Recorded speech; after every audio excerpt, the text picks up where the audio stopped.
Hello বন্ধুরা, চম্পা কিচেনে সবাইকে জানাই স্বাগত। অন্য দিনের মতো আমি আর একটা রেসিপি নিয়ে চলে এসেছি, ডিমের কোরমা। আমি ডিমের কোরমা বানানোর জন্য প্রথমে আমি 6টা ডিম নিয়ে নিয়েছি। ডিমে নুন আর লাল লঙ্কার গুঁড়ো দিয়ে মাখিয়ে হালকা ভাজা করে নেব।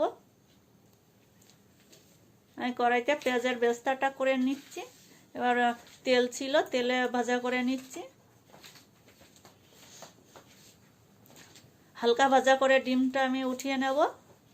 আমি তেলে 2 চামচ ঘি দিয়ে দিয়েছি, সেখানে তেজপাতা আর গোটা গরম মশলা ফোড়নে দিলাম।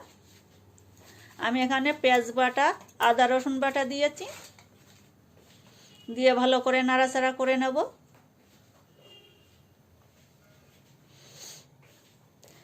পেঁয়াজ আদা রসুন বাটাটা ভালো করে নাড়াচাড়া করে নেব। নিয়ে এখানে আমি কাজু বাদাম বাটা দিয়েছি।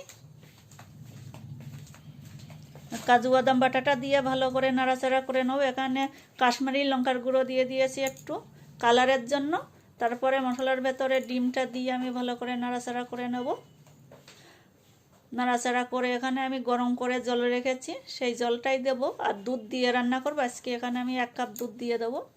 গরম জল দিয়ে দিচ্ছি। এখানে আমি 1 কাপ দুধ দিয়ে দেব।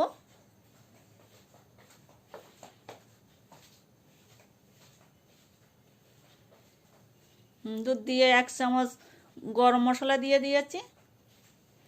এটা আমি ঢাকা দিয়ে দেব।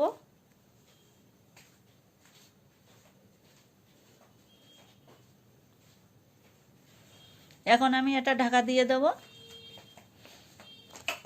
ফুটছে, আমি পেঁয়াজের বেরেস্তাটা দিয়ে দিচ্ছি।